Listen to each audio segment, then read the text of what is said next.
Microsoft in my cupboard in the study with 18-inch floppy disk with a copy of Microsoft Basic on it.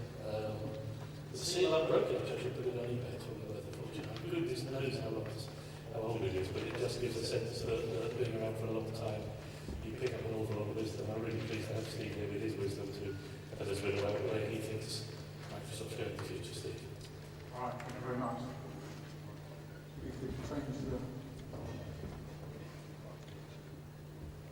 Great. Well, as I understand, we've only got sort of 15-20 minutes, so I'll go through my presentation quite quickly, just to give you some thoughts on our views of the future. My name's Steve Beswick. I run the education business here for Microsoft in the UK. So, just to start with, a sort of comment saying from John C. Brown in the States.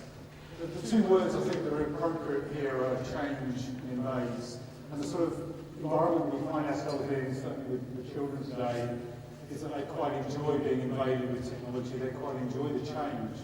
And it's something that older generations aren't that used to. But I think we've all got to understand as we go through this presentation to bear that in mind. That the kids of today absolutely want to be invaded with this technology and they absolutely want to change.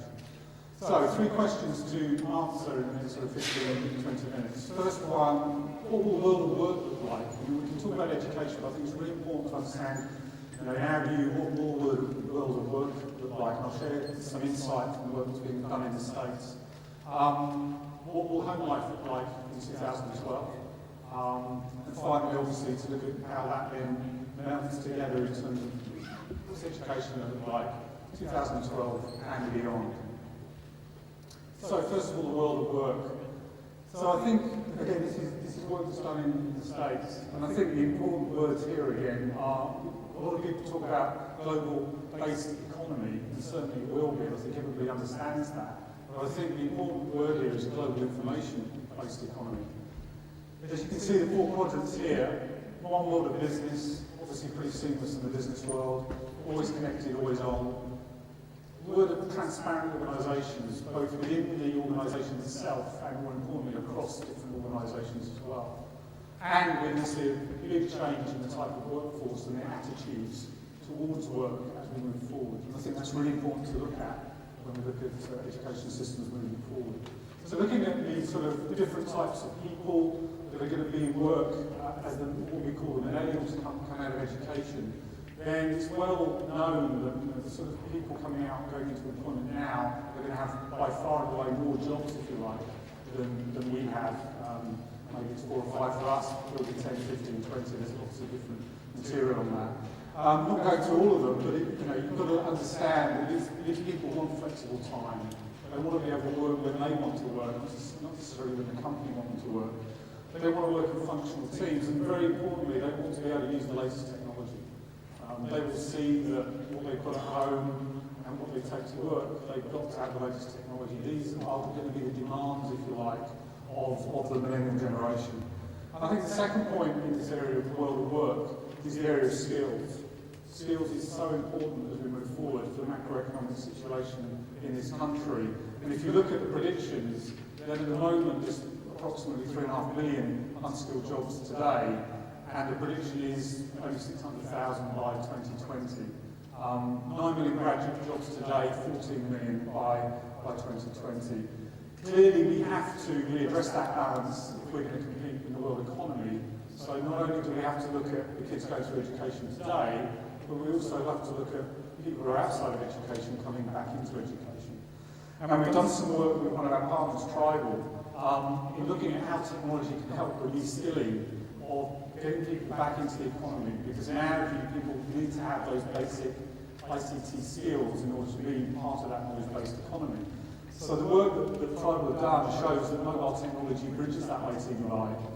It starts to begin to engage at all ages, and it helps learners who are not confident as well. So essentially, technology's got a big part to play. So what about the home? Well, the sort of things that you see in front of you now, you could say is there today. Our view going up to 2012 is that all these things are just going to get more and more. The ability to vote online, choose where you go, the sort of devices that are going to be around, the gaming area clearly is important as well. The fact that there's going to be ubiquitous computing everywhere with the wireless generation, and the sort of technologies and the sort of devices that we're going to see are obviously huge. Clearly there's going to be some software there as well. But I think importantly, when you look at this slide, this is obviously a view of the world. It's a view of the world that you and I would understand. It's a view of the world that many people would recognise. However, I think we've got to understand there's parallel worlds out there. That, obviously, to maybe 11-year-old is they recognise it as the world, but here's a picture from, what an 11-year-old might see as the world as well, because this is actually a digitised picture of the internet. Okay, so massive number of millions and millions of nodes all over the place, and the sort of generation of today and tomorrow is going to look at the world in a very, very different way, rather than just looking at that globe. They're going to look at something like this, which just for them shows what the world really looks like. And as importantly, the next slide shows that all converging around that individual, so that student, that youngster at home, whatever. Their view of the world is, I'm at the centre of it, and I want to look across the world, which for me the world equals the internet. And I think it's just important to understand that what's going to be at home obviously is going to influence what happens in education. So, education itself. So I've covered the world of work, I've covered a little bit about the world of home, how we think that's going to progress and how kids are going to see themselves. What I'm going to do now is just add some comment with some slides, but I'm going to show some videos of some latest technology from Microsoft, just to sort of give you an idea of the sort of technologies that are going to be around. And it won't, the technologies you'll see coming up are going to be out before 2012, but it gives you an idea of the sort of things that are going to come down, and hopefully spark your imagination, and not necessarily educational demonstrations, but I think it will be quite easy for you to see the educational applications of what they are. So I'll just run the first video. Intuition is a brand new method of operation. One without a keyboard, not even a mouse. One that reacts to brushes, fingers, and everyday objects. Microsoft Surface lives where people gather, where leisure is the rule, rather than the exception. Everything happens face to face, family style, on a digital table set any way you like. Surface has fundamentally altered the way we interact with the digital world.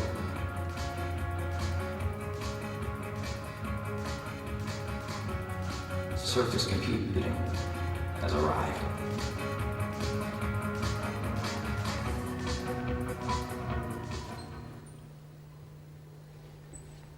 Okay, so just a little snippet, I'll come back to that in a minute. First of all, so what do we think it will be like in 2012? Well, we've already heard that there's going to be lots of devices, lots of technology out there, and I know RM has spoken about it today, but it is one of the devices that was spoken about before, running Windows. So again, lots and lots of devices, but clearly we, as a company, are very interested in looking at all the different form factors there are out there in the marketplace and making sure that the operating system underneath that runs Windows.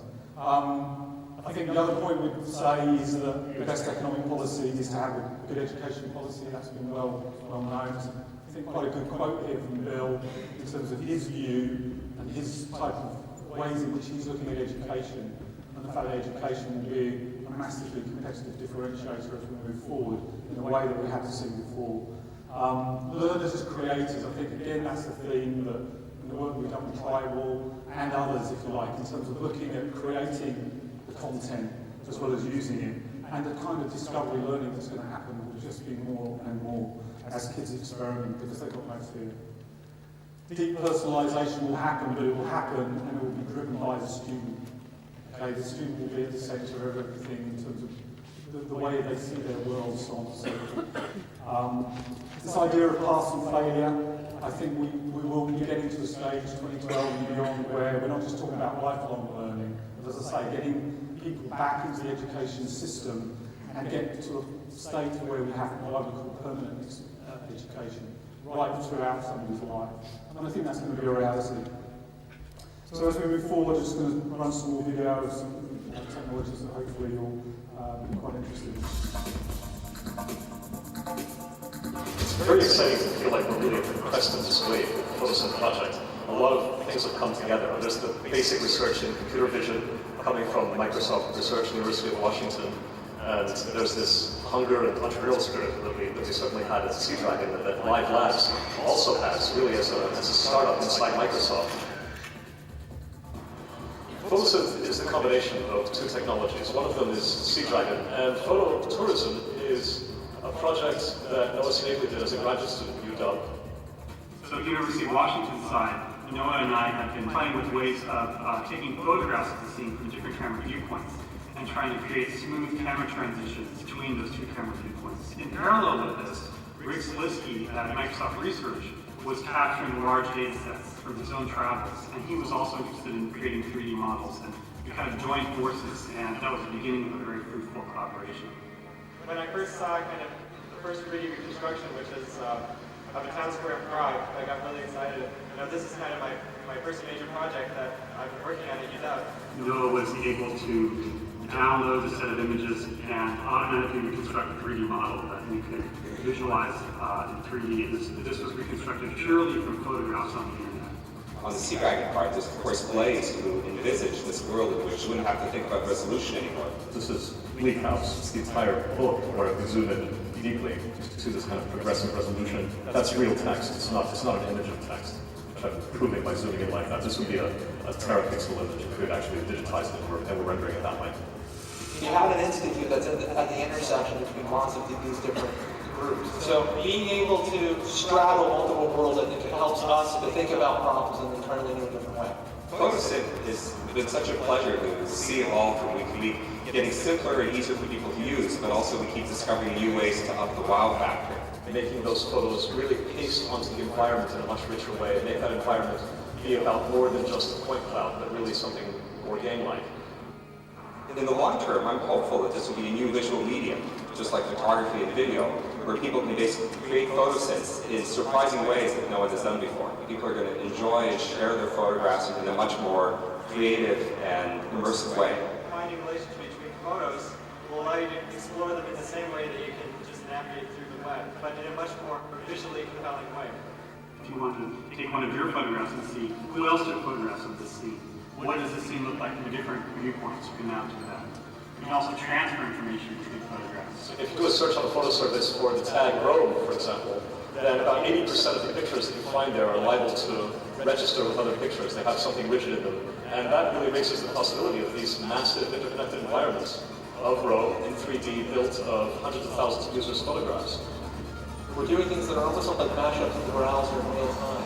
This is an example of where the whole is really greater than some parts.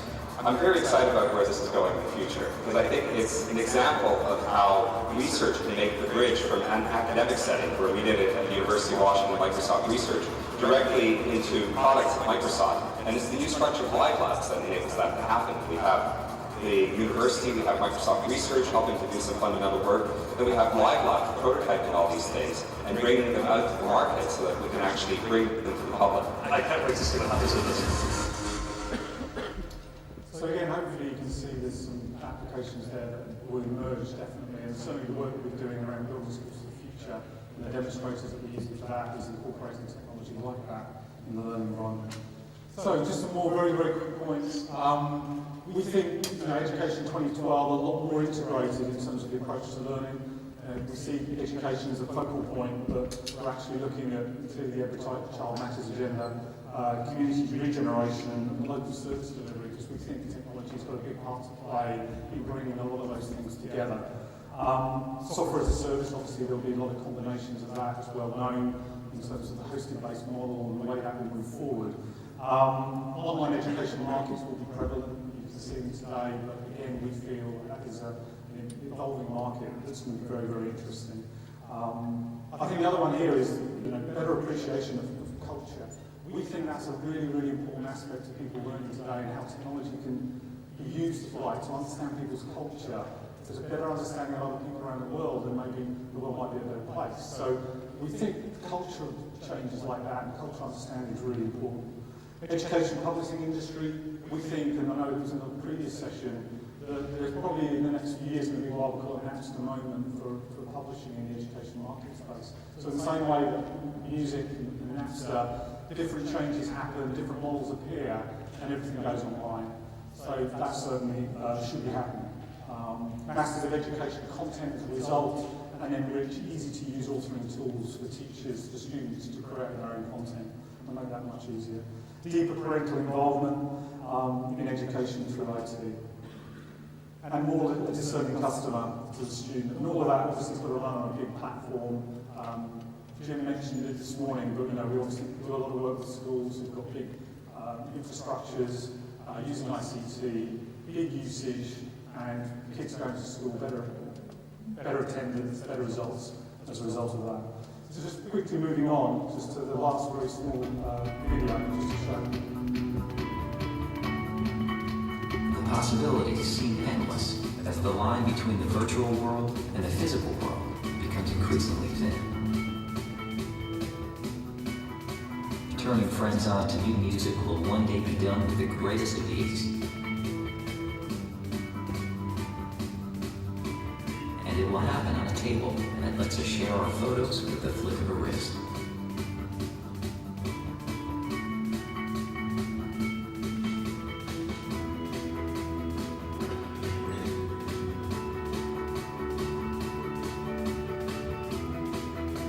In the future, our phones will help us make plans for the evening.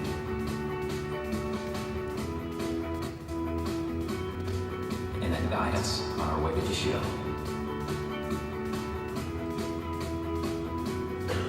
And at the end of the day, Microsoft Surface will be the cashier. The one who doesn't mind splitting the bill 5 different ways on a busy Friday night. It will be that easy. Living in this new world of ours will happen in a way that isn't new at all. Everybody in.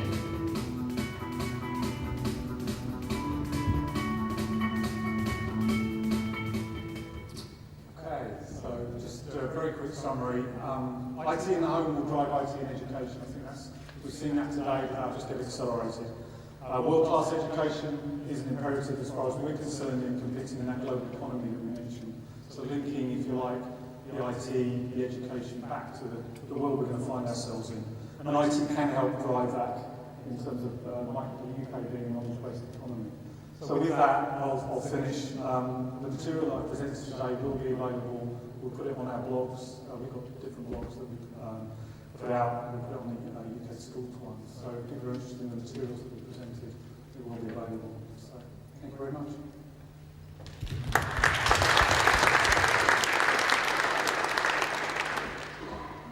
I don't know if you fully understood just how cool photosynth is, but the social construction of reality through huge numbers of people's holiday snaps. Maps what's already happening in a whole range of other places in the web and beyond. I often say to people in the 21st century, it's different to the 20th century. 20th century, we built big things that did things for people. The 21st century, we help people help each other, joining up their images and that sort of way, and adding value to them. It's pretty exciting. That social construction of learning, too, is inevitable and is enormously seductive. One other point on the Surface presentation you saw that is technology that's now out in the States. So it's being used in the gaming industry, the retail industry. It's obviously early days, but I didn't want you to think that was technology that's like 4 or 5 years away. That's sort of Microsoft Labs. That's and you can go and download the photosynth as a beta right now. Yeah, and there's information available on our website around the Surface technology. So we're at questions, and it's time to throw the puck. There it goes, Tom. I killed somebody there. Well done, sir. I think you have a question. I think it's very interesting the way things are developing. It was noticeable to me that the examples you were showing didn't have any words. They were always about transforming images, transforming graphics. And it seems to me that one of the changes, the big changes, is going to be less of a text-based world in the future. And I just wondered if you had any thoughts on that sort of area. Yeah, I agree. I think it's well known that we've been doing a lot of work on voice recognition, that type of thing, and getting it absolutely right. We've come a long way, but it takes some time. But I think having an actual interface, in terms of using hands or, voice is the way in terms of what the future holds. And really to break down those barriers, because there is still, in all age groups, there is some technology fear, if you like, but there's still lots of work to be done in that area. But I think, as I say, you can see from those types of demonstrations how that barrier has been broken down. And I think specifically in education, I'm excited about how we can bring that surface technology into the UK, clearly work with our partners, because Microsoft obviously do a lot of work with partners who are building applications, and what we can do with that type of technology to break that down. But yeah, I agree. I wouldn't say text is ever going to go away, but I think there'll be lots and lots of new ways in which we can integrate. I remember at the end of the multimedia era, people were saying the same sort of thing because text came back with their vengeance because of indexing. But there's some pretty cool tools out there to index context, index video.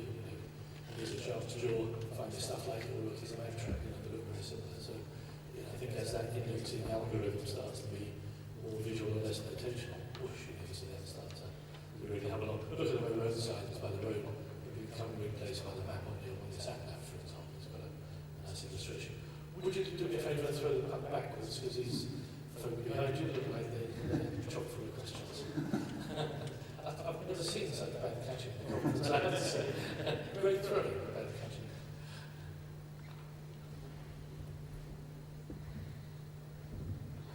I suppose it's a question about something on Microsoft Mobile 6 that's very specific, actually. Jason Langridge in the summer asked you, I've talked about having a sound voice search facility on Microsoft Mobile 6, which sounded really interesting. When is that coming out? Good question. Is Johnson still here? He was here about 5 minutes ago. So. We'll take the question. I don't know, honestly. Jason, as you know, is our resident expert, and I think his claim to fame is his blog is about number 30 or something in the whole of Microsoft. So, I'm sorry, we'll take the question. I don't know the answer, so we'll come back to you tonight. It's because he's just gone. We'll take a card from you if we can. And if I'd like to throw that on, not the microphone, but the back. Check it over. That's a good throw.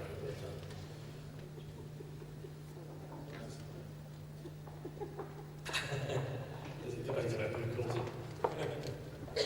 Sure, it is you. I was interested in one of the quotes you made about, obviously, the technology in home driving, technology in education. When is it going to be the other way around? Because obviously we have lots of things, we talk about fit for purpose, and we talk about things coming into schools after they've been developed for the home market and the business market. Yeah.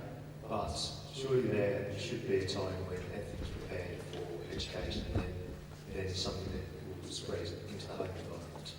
I agree. It'd be great if we could get to that position. And I think if you look at what Jim was talking about this morning about making sure we've got universal home access, making sure, as Lecter talked about, getting access from home to school. So, and rather than it be sort of one-way traffic, it should be bi-directional in terms of the school, if you like, creating the content that goes down to the home. And as long as we've got those connections in place, I think there's still a lot of changes I think that's still got to happen. I sort of outlined that around the publishing side, making sure it's easy for teachers to publish content and having the tools to make that very, very easy. Once that starts to happen and we've got the homeschool access in place, then I think we're going to be in a position where the school can be driving, if you like, the rich content that the school wants to drive as opposed to the content which the student at home is just using, if that makes sense. So, I think the opportunities there, I think the government really trying here with homeschool access, but I do think, as I say, the market has to move forward in terms of, I refer to it as the Napster moment. We've seen it in music, it has to happen in the publishing area, in my view, in order to drive that whole market forward. So we'll see what happens, but it has to. Yeah, that's a really good question, because I think the thing that drives it along suddenly is that suddenly learning is a key part of all those other communities. You know, I was really being inundated by people with commercial office space saying, how can we turn it into learning space? Because they know that if they don't turn it into learning space, as a building, it's going to be worthless. And I think what's turned around from one century to the other, in the last century, you had people coming into the school trying to take kids out of enterprising. And if you were in a tough school, you had some of the most enterprising people in Britain. In other words, they'd all been caught. And now, they're coming in and saying, tell us about learning. So learning has become absolutely at the forefront of this economically, socially, politically. It's a very cool thing. It used to be training, and that was dull as ditch water. We didn't want anything to do with it. So it's really interesting to see that turn. We'll just do one last question. I think to be able to throw that back on any way you like. Hope people watch it. Fatality would be saying, well done.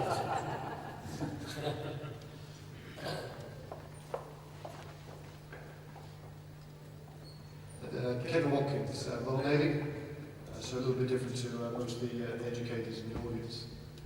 We're currently at Agent Consultant, which is a marine engineering school down on the south coast, introducing a mobile learning ethos. And it's going quite well. In the pass rates are really high. The guys seem to be fairly motivated. On the week, or some of the feedback we're now getting is not as good as it used to be. What's your thoughts on that? What specifically is not as good?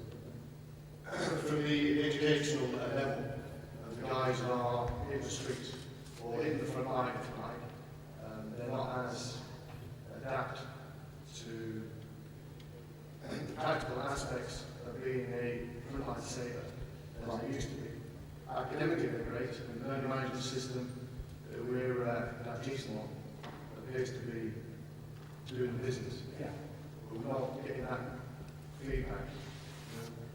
I can probably put that in the context of, like the Royal Navy, we're an employer in the UK, we're obviously taking on board smart people, so on and so forth. But for me as a hiring manager at Microsoft, there's a lot of people come to me who are smart, got degrees, etc. What I'm looking for is, are they creative, have they got social skills, can they work in teams, can they do this? Because if they can't do that, then education has to focus on those softer skills.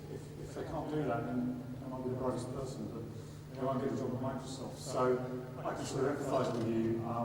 We're certainly saying that in terms of what we're trying to do with supporting diplomas and stuff like that. But essentially, the softer skills from an employer point of view is very, very important.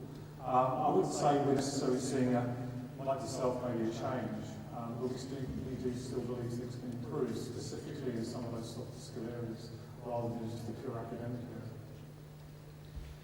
Steve, thanks ever so much. We could have kept this going for ages, as with all the other sessions. That's hugely informative. And thanks for the good questions as well. And thanks for the good